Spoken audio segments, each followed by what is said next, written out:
एक बार महाराजा कृष्णदेव राय ने सुना कि उनके नगर में चूहों ने आतंक फैला रखा है। चूहों से छुटकारा पाने के लिए महाराज ने 1000 बिल्लियां पालने का निर्णय लिया।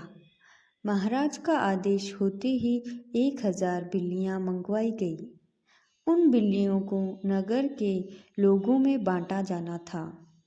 जिसे बिल्ली दी गई उसे साथ में एक गाय भी दी गई ताकि उसका दूध पिलाकर बिल्ली को पाला जा सके।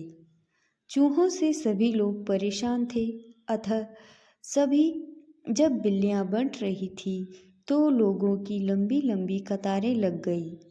इस अवसर पर तेनालीराम भी एक कतार में खड़ा हो गया।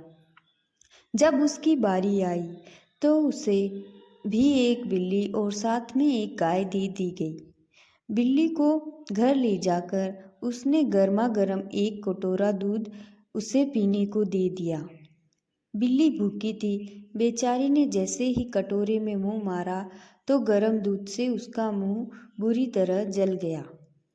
इसके बाद बिल्ली के आगे जब दूध रखा जाता, चाहे वह ठंडा ही क्यों ना हो, बिल्ली वहां से भाग खड़ी होती। गाय का सारा दूध अब तेनालीराम व उसके परिवार के अन्य सदस्य ही पी जाते।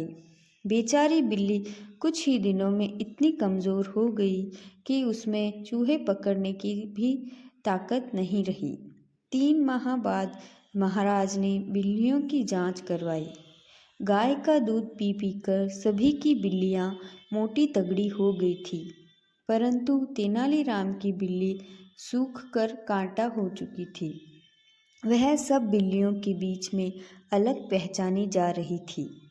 महाराज ने जब तेनालीराम की बिल्ली की हालत देखी तब वे क्रोधित हो उठे। उन्होंने तुरंत ही तेनालीराम को हाजिर करने का आदेश दिया। तेनालीराम के आने पर वे गरजते हुए बोले, तुमने बिल्ली का यह क्या हाल बना दिया है?